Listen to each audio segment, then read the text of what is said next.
ये सरमाए इफ्तिखार है कि गौसे आजम का शहजादा आपके दरमियान मौजूद है। हजरात, ये वो घड़ी है, ये वो लम्हा है जो दूसरे लम्हों से बेहतर है, क्योंकि जानशीन खैरुल वरा की आमद हो चुकी है। क्या होगा?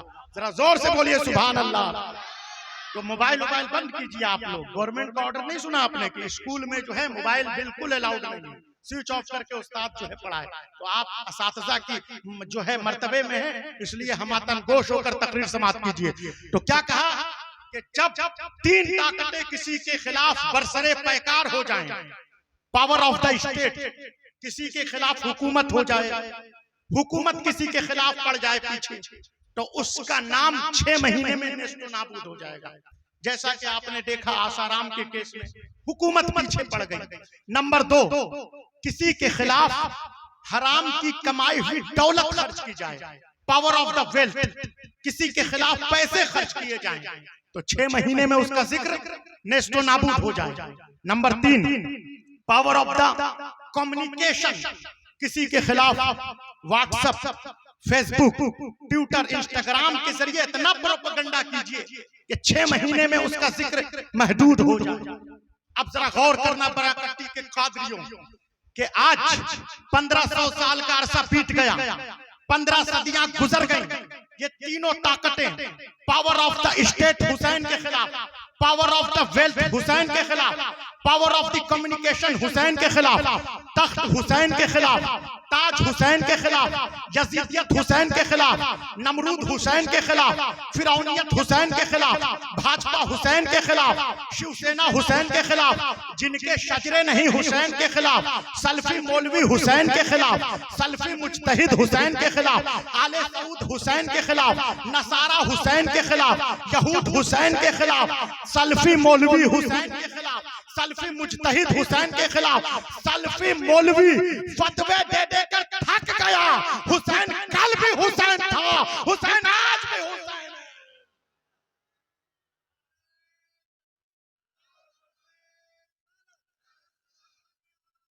जिंदाबाद, जिंदाबाद। 1500 साल का अरसा बीत गया, हुसैन कल भी हुसैन था, हुसैन आज भी हुसैन है। तवज्जो है या नहीं? बाप अगर मशहूर हो जाए तो बाप की शोहरत तक पहुंचने के लिए बेटे को दुगनी मेहनत करनी पड़ती है। बेटा जब पढ़े लिखे लोग जानते हैं, बेटा जब डबल मेहनत करेगा तब बाप की शोहरत तक पहुंच सकता है। जिसे यकीन ना हो वो अल्लामा डॉक्टर इकबाल, जिसने सारे जहां से अच्छा हिंदुस्तान हमारा कहा, उसके अभी हुजूर इमाम मिल्लत अल्लामा दिलकश राजवी साहब जानते हैं, अभी वहां उन्होंने जो है विश्रामपुर में मुशीखाप में नसीहत किया कि ये बच्चों को मस्जिद में शिबियान हजरात का आना, इसीलिए हुजूर ने पाबंदी लगाई कि बच्चों को बचाइए। अब देखिए सामने उद्दंडता का माहौल, अराजकता, तो ये तो बड़े लोगों को सोचना चाहिए कि मस्जिद में हुजूर ने क्यों रोका, वो सामने नमूजज मौजूद है। तो आप लोग जरा हमतन गोश होकर जो है तकरीर समाप्त कीजिए। मैं ये अर्ज कर रहा था, अब छोड़िए, अब उसमें टाइम लगेगा 10 मिनट। मैं ये अर्ज कर रहा था कि बाप की शोहरत तक पहुंचने के लिए बेटे को दुगनी मेहनत करनी पड़ती है। जिसे यकीन नहीं है वो डॉक्टर इकबाल के लड़के का इंटरव्यू देखिए। कहा उन्होंने इंटरव्यू में, मैं पाकिस्तान की सुप्रीम कोर्ट का जज बन गया। लोगों ने कहा वो देखिए डॉक्टर इकबाल का लड़का जज बन गया। तवज्जो है या नहीं? मैं पंजाब यूनिवर्सिटी का चांसलर बन गया। वो लोगों ने कहा वो देखिए डॉक्टर इकबाल का लड़का चांसलर बन गया। मैंने सियालकोट में अपना घर बनवाया। लोगों ने कहा वो देखिए डॉक्टर इकबाल के लड़का ने अपना घर बनवा लिया है। मेरी जाति कोई हैसियत ही नहीं है, पर्सनल कोई शख्सियत ही नहीं है। सारे लोग मेरे बाप के नाम से मुझे मंसूब करते हैं। लोग कहते हैं वो देखिए पाकिस्तान की सुप्रीम कोर्ट का जज इकबाल का लड़का बन गया, इकबाल का लड़का चांसलर बन गया, इकबाल के लड़के ने अपना घर बनवा लिया। अभी भी जिसे समझ में नहीं आता है समझाने की कोशिश करता हूं। अंधेरे में उजाला करना आसान है, उजाले में उजाला करना मुश्किल है। तवज्जो है या नहीं? बोलेगा वही जिसे मौला हुसैन खैरात अता कर रहा हो। जरा हाथ उठा के बोलिए सुभान अल्लाह। इसलिए कि जल से हुसैन इब्ने अली में हाथ उठता ही उसी का है जिसे हुसैन इब्ने अली खैरात अता कर रहा हो। जिसे हुसैन खैरात न दे उसके तो मस्जिद में हाथ नहीं उठते, मौला के मजलिस में हाथ उठा के बोलिए सुभान अल्लाह। और नकीब साहब जरा आप भी बोलिए सुभान अल्लाह। असल में नकीब के जब ताल्लुकात होते हैं करीबी तब वो सुभान अल्लाह बोलता है, ऐसा मत कीजिए। आप जरा जोर से बोलिए सुभान अल्लाह। हम भी आपके किसी वक्त काम आ सकते हैं, जरा हाथ उठा के बोलिए सुभान अल्लाह। तो मैं अर्ज कर रहा था कि जब अंधेरे में उजाला करना आसान है, उजाले में उजाला करना मुश्किल है। जहां जुल्मत हो, जहां पर तारीकी हो, वहां पर रोशनी करना आसान है, रोशनी में रोशनी करना मुश्किल है। जहां पर सब अनपढ़ हो, जहां पर सब गंवार हो, वहां पर आलिम बनना आसान है, लेकिन आलिमों के मजमे में आलिम बनना मुश्किल है। जहां पर सब अनपढ़ हो, जहां पर सब गंवार हो, वहां मुफ्ती बनना आसान है, लेकिन मुफ्तियों के मजमे में मुफ्ती आजम बनना मुश्किल है। क्या कहना हुसैन इब्ने अली आपकी असमत का, हुसैन इब्ने अली आपकी रिफात का क्या कहना। आप अंधेरे में उजाले की किरण नहीं है, इमाम हुसैन आप तारीकी में रोशनी की किरण नहीं है। हुसैन इब्ने अली आप जाहिलों के मजमे में आलिमों मुफ्ती नहीं है, बल्कि जिस घर में हुसैन इब्ने मुज्तबा का, हुसैन का, हसन इब्ने अली का नूर का डेरा हो, जिस घर में हसन मुज्तबा का नूर का डेरा हो, जिस घर में सज्जदा फातिमा जैसी खातून जन्नत रहती हो, जिस घर में हजरत औनो मोहम्मद जैसा शबीह मोहम्मद मुस्तफा रहता हो, जिस घर में हसन अस्करी रहता हो, जिस घर में गौसे आजम रहता हो, जिस घर में अली जैसा शेर खुदा रहता हो, उस घर में जो आसमान शहादत पर आफताब शहादत बन के चमके उसे इमाम हुसैन कहते हैं, हुसैन इब्ने अली कहते हैं।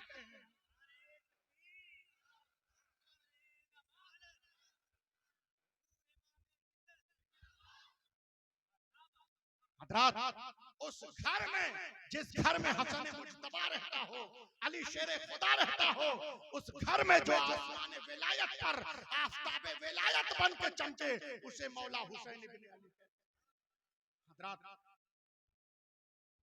जब इमाम ज़ैनुल आबिदीन को यजीद ने हथकड़ी पहनाई, जब यजीद ने इमाम ज़ैनुल आबिदीन को हिरासत में ले लिया तो 6 महीने इमाम ज़ैनुल आबिदीन हिरासत में रहे।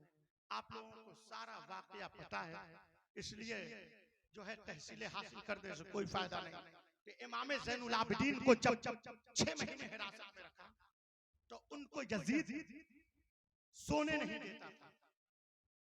हथकड़ियां हाथ में जकड़ी हुई, पैर में बेड़ी, हाथ में हथकड़ी, जब तक अपने मखमली बिस्तर से यजीद पलीद सज्जदे सज्जाद इमाम ज़ैनुल आबिदीन को हथकड़ियों में जकड़ा हुआ न देख लेता, उसे इमाम ज़ैनुल आबिदीन का खौफ सोने नहीं देता।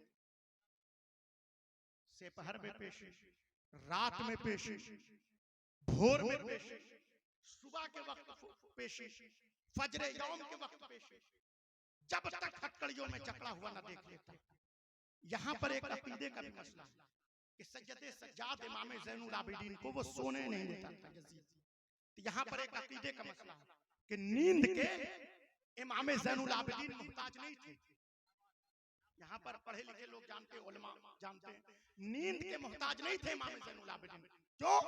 क्योंकि नींद को खल्क किया गया, नींद है मखलूक, और सज्जदे सज्जाद इमाम ज़ैनुल आबिदीन मखलूक में अफजल है। तवज्जो है, मखलूक के इमाम, मखलूक में आला। तो इमाम ज़ैनुल आबिदीन नींद के मोहताज नहीं थे। ये उसी तरह का मसला है कि हुसैन इब्ने अली प्यास के मोहताज नहीं थे, पानी के मोहताज नहीं थे हुसैन।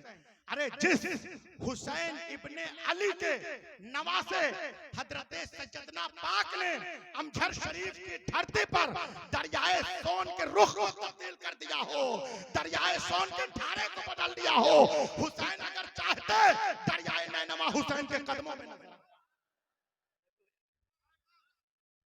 हजरत सैयदना पाक अमझर शरीफ ने हुक्म दिया, अंग्रेजों के गजटियर में लिखा हुआ है 1900 9 के गजेटियर में आप देखिए अंग्रेज के, उसने लिखा कि हजरत सैयदना ने हुक्म दिया एक दुर्वेश ने, तो सोन नदी 30 किलोमीटर की दूरी से दाऊद नगर से बहने लगी। तो जब सैयदना का ये आलम है तो हुसैन चाहते तो दरियाए नैनवा कदमों में नजर आता। तवज्जो है या नहीं?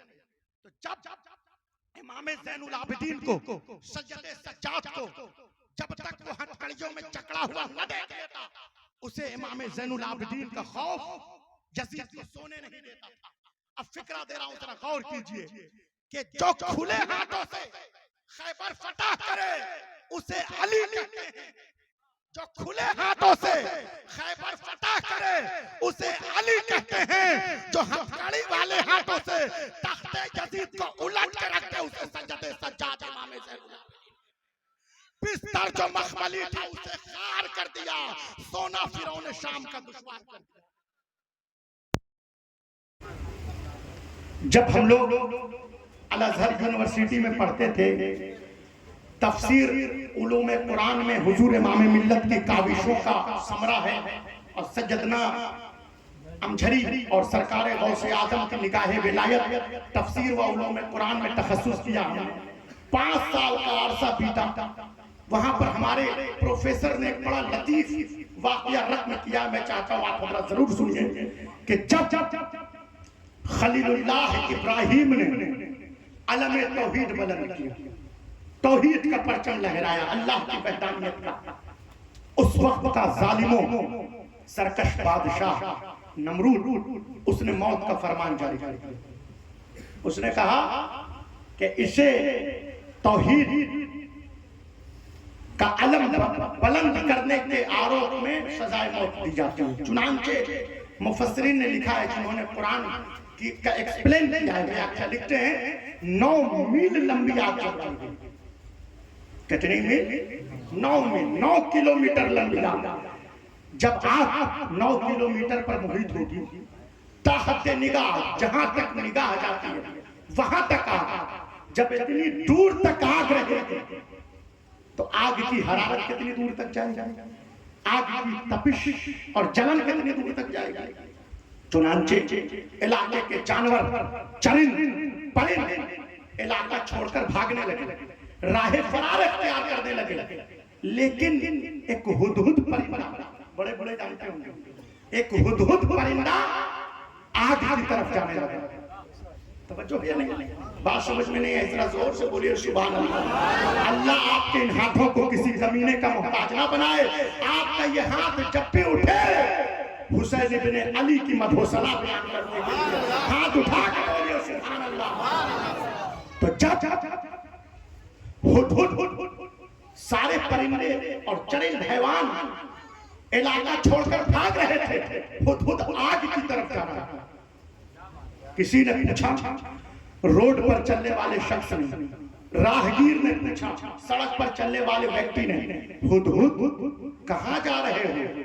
हुदहुद ने बरमला जवाब दिया, आग बुझाने जा रहा हूं। बच्चों नहीं, आग बुझाने जा रहा हूं। कहा आग कैसे बुझाइएगा? तो कहा पानी से बुझाऊंगा। तो सड़क पर चलने वाले शख्स ने पूछा हुदहुद परिंदे से, पानी कहां से लाओगे? हुदहुद ने जवाब दिया, पानी मेरी चोंच में। तवज्जो है या नहीं? बोलेगा वही जिसकी आवाज हुसैन इब्ने अली को प्यारी लगी है। जरा जोर से बोलिए सुभान अल्लाह। कहा पानी कहां से लाओगे? कहा पानी मेरी चोंच में है। अब सड़क पर चलने वाले शख्स ने पूछा, क्या तुम समझते हो अपनी चोंच के एक कतरे आब से, पानी की एक बूंद से, पानी के एक कतरे से क्या तुम 9 मील लंबी आग जिसे नमरूद ने जलाया है इब्राहिम खलीलुल्लाह को नजरे आतिश करने के लिए, क्या तुम 9 किलोमीटर लंबी आग को पानी के एक कतरे से बुझा सकते हो? हुदहुद ने जवाब दिया, ये बात तो मैं भी जानता हूँ कि 9 किलोमीटर लंबी आग को मैं बुझा नहीं सकता, इसे मैं एक बूंद से इसे मैं समाप्त नहीं कर सकता। तो कहा सड़क पर चलने वाले व्यक्ति ने, हुदहुद जब तुम जानते हो 9 मील लंबी आग को पानी के एक कतरे से, पानी की एक बूंद से जब तुम बुझा नहीं सकते तो इसमें पानी क्यों डाल रहे हो, पानी का कतरा क्यों डाल रहे हो? हुदहुद ने बरमला जवाब दिया, मैं पानी का कतरा 9 किलोमीटर लंबी आग में इसलिए डाल रहा हूँ कि मेरे 9 किलोमीटर लंबी आग में पानी का एक कतरा डालने से दुनिया को पता तो चले हम खलीलुल्लाह इब्राहिम के मानने वाले हैं, इब्राहिम के चाहने वाले हैं, हमारा नमरूद से कोई ताल्लुक नहीं है। आज जनाबे मौलवी अब्दुल जब्बार कादरी रहमतुल्लाह के इस मजलिस में जो आए हैं, हुसैन इब्ने अली के जिक्र में जो आए हैं, किसी ने पूछा जनाबे दिलकश राजवी से, जमजम फताहपुरी से, नकीब अहले सुन्नत से, फैज रजा फैज के आलू से कि तुम जलसे में जा रहे हो, तुम्हें क्या मिलेगा, क्या फायदा होगा? जिलानी सरकार, हजरत मौलाना अब्दुल मुबीन अरवल साहब, तुम्हें जलसे हुसैन इब्ने अली में जाने से क्या फायदा होगा? किसी ने पूछा मौलाना शकील कादरी से, जनाबे गुलाम रिसालत कादरी से, डॉक्टर जमील कादरी के भाइयों से, इमाम मिल्लत की सरपरस्ती में तुम जलसा करा रहे हो, मौलवी अब्दुल जब्बार कादरी के इस जिक्र 40वां में तुम्हें जलसा कराने से, इमाम मिल्लत को बुलाने से क्या मिलेगा? किसी ने पूछा डॉक्टर जमील कादरी तुम जलसा करा रहे हो अपने पीरों मुर्शिद की सरपरस्ती में, मौलवी अब्दुल जब्बार रहमतुल्लाह अलैह का जलसा कराकर, हुसैन का जिक्र कराकर तुम्हें क्या फायदा होगा? जनाबे डॉक्टर जमील कादरी ने कहा हमें हुसैन का जलसा कराने से, मौलवी अब्दुल जब्बार का जलसा कराने से, हमें जलसे में इमाम मिल्लत को बुलाने से कुछ मिले न मिले, दुनिया को पता तो चले हम हुसैन इब्ने अली के मानने वाले हैं, हुसैन इब्ने अली के चाहने वाले हैं, हमारा मस्जिद से कोई ताल्लुक नहीं है। नारे तकबीर, नारे रिसालत, शैताने गौसे आज़म, हुजूर इमामे मिल्लत, या हुसैन, या हुसैन, या हुसैन, या हुसैन, या हुसैन, नारे तकबीर, नारे रिसालत, जाइए डॉक्टर साहब, हजरत को खबर कीजिए, जाइए हजरत। मैं ये अर्ज कर रहा था, एक मरतबा दुरूद शरीफ पढ़िए, अल्लाहुम्मा सल्ली अला सय्यदना व मौलाना मुहम्मदिन मादिनिल जूद वल करम व आलिहि व बारिक वसल्लम। हजरत शहजादे गौसे आजम हुजूर इमाम मिल्लत नबी रहे सैयदुल हिंद की आमद होने वाली है, इसलिए आप लोग हमतन गोश होकर आखिरी जिक्र समाप्त कीजिए और हुजूर इमाम मिल्लत की दुआओं का समरा लेकर तब आप हजरत जाइएगा। उससे पहले राहे फरार इख्तियार करना हिरमा नसीबी है, महरूमी है। इसलिए आप लोग तमाम हजरत बैठिए और हजरत की तकरीर सुनकर और उनकी दुआओं का समरा लेकर तब आप हजरत जाइएगा। हजरत जब जब कभी आपने गौर किया 23 साल रसूल की जिंदगी रही, मक्की और मदनी 23 साल की मुख्तसर मुद्दत में इस्लाम पूरे जजीरे अरब में फैल गए। पढ़े लिखे लोग जानते हैं, आप लोग भी जानते होंगे, हिस्ट्री के तालिब इल्म नहीं भी हैं, हिस्ट्री के तालिब इल्म तब भी जानते होंगे। आपने देखा मिस्र में आबादी का तनासुब, अदद सुल्तान मुस्लिमीन कितना था? 90%। लुबनान में 50 से 60%, यमन में देखिए, सीरिया में देखिए, सऊदी अरब में तो 100%, इराक में देखिए, बहरीन में देखिए 60, 70, 80, 100% तक मुसलमानों की आबादी। लेकिन कभी आपने सोचा, कभी आपने गौर किया क्या बात है, क्या मामला है कि हिंदुस्तान में 800 साल तक मुसलमानों की हुकूमत रही नहीं, लेकिन 800 साल की हुकूमत के बावजूद मुसलमानों की आबादी सरजमीन हिंद में 25% से ज्यादा ना हो सकी। कभी आपने गौर किया? पता चला जो फैल गया वो इस्लाम था, और जो नहीं फैला 800 साल के बाद भी हुकूमत थी। तवज्जो है नहीं? जो फैल गया वो इस्लाम था, नहीं फैला हुकूमत थी। हजरत साहिबे सिर्र शहादतैन लिखते हैं, रकम तराज है, फरमाया अगर मूसा नबी आबिद है तो मुस्तफा जाने रहमत आबिदों का इमाम है, और अगर ईसा पैगंबर जाहिद है तो सज्जदे कौनैन जाहिदों में अफजल है। हजरात, हमारी सोसाइटी में दो तरह के लोग विराजमान हैं, दो तरह के लोग सोसाइटी में मौजूद हैं। एक तो वो है कि जब इस्लाम की नब्ज खतरे में पड़ जाए, इस्लाम पर खतरात के बादल नमूदार हो जाए, इस्लाम की बातें बहारी पर खतरा हो जाए, नब्ज खतरे में हो, तो वो अपनी शख्सियत को, अपनी जात को इस्लाम की बका के लिए, इस्लाम की आबियारी के लिए, अपनी शख्सियत और खानदान को इस्लाम की बका के लिए लहूलुहान कर देते हैं। जैसा कि हुसैन इब्ने अली ने करबला की धरती पर इस्लाम को आबाद करने के लिए खानदान को लहूलुहान कर दिया। आज वो आइडियल है उन लोगों के लिए जो गलत बात पर मुसालह कर लेते हैं हजरात। और दूसरी तरह के वो लोग कि जब उन पर कोई आपदा आ जाए, उन पर कोई विपदा आ जाए, उन पर कोई मुसीबत आ जाए, तो वो इस्लाम को आगे कर देते हैं अपनी शख्सियत को बचाने के लिए। तवज्जो है जो है, कहते हैं इस्लाम खतरे में आ गया।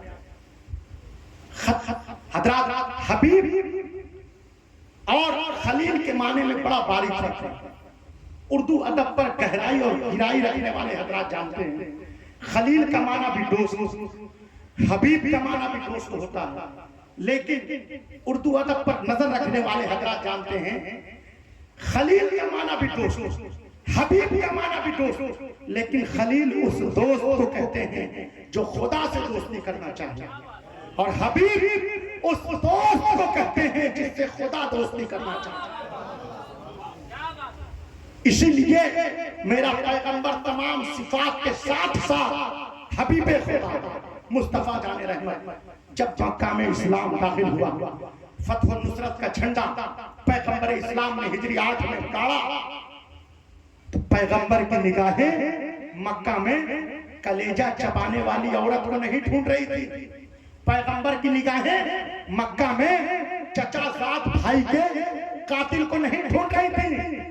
जब मक्का में इस्लाम दाखिल हुआ, हदीस मुबारक में है, हुजूर इमाम मिल्लत फरमाते हैं, फरमाया रसूल पाक ने जब इस्लाम मक्के में दाखिल हुआ, क्या है हदीस में, अल यौमो यौमुल मलहमा, सहाबी एक कह रहे थे आज खून बहाने का दिन है, आज खून रेजी का दिन है, आज बदला लेने का दिन है। पैगंबर ने उस इस्लामी जनरल से झंडा छीनकर दूसरे इस्लामी जनरल को झंडा दिया, फरमाया पैगंबर अनी से बेकसाफा कहे आपको अजम ने, आज खून बहाने का दिन नहीं है, अल यौमो यौमुल मरहमा, आज तो रहमत के सावन भादों बरसाने का दिन है, आज तो अनवारो तजल्लियात का दिन है।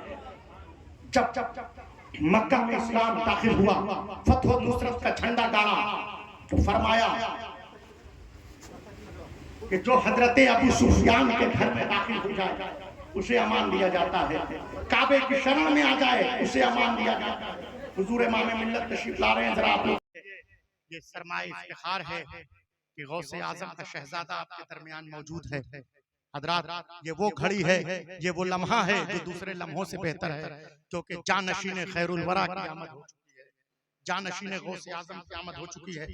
आखिरी फिक्रा आप समाप्त कीजिए हजरात। तो मैं अर्ज कर रहा था कि रसूल मुख्तार ने जब माले गनीमत तकसीम करने का वक्त आया, जब कोई फौज जीतती है तो वो हारने वाली फौज से माल इकट्ठा करती है, ऊंट, भेड़, बकरी, दुकान मकान पर कब्जा कर लेती है। जैसा कि रूस ने यूक्रेन के पेट्रोल, डॉलर और जखायर पर कब्जा कर लिया, तो उसको कहते हैं माले गनीमत। तो हुजूर ने हुक्म दिया कि जो माले गनीमत इकट्ठा किया गया है, ऊंट, भेड़, बकरी, दुकान मकान, ये सब नए कलमा गो हजरात में जो नए कलमा पढ़ने वाले लोग हैं उनमें तकसीम कर दो। जब ये बात पुराने मुसलमानों को मालूम हुई, कबीले अंसार के लोगों को मालूम हुई, तो उन्होंने पीछे में ये कहना शुरू कर दिया कि जब जंग लड़ने की बात आप हुजूर का साथ देते हैं, हुजूर को मक्का से मदीना दरबदर किया गया, हमने ग़ज़वे बद्र में साथ दिया। जब रसूल और उनके मानने वालों को मक्का से मदीना हिजरत पर मजबूर किया गया, हमने उहद के मैदान में मुस्तफा का साथ दिया, लेकिन जब आज माल गनीमत तकसीम करने का मौका आया, ऊंट भेड़ बकरी दुकान मकान बांटने का मौका आया, तो रसूल मुख्तार के हुक्म से 9 मुस्लिमों में तकसीम किया जा रहा है। जब ये बात रसूल को पता चली, हुजूर ने बुलाया कबीले अंसार के लोगों को, कहा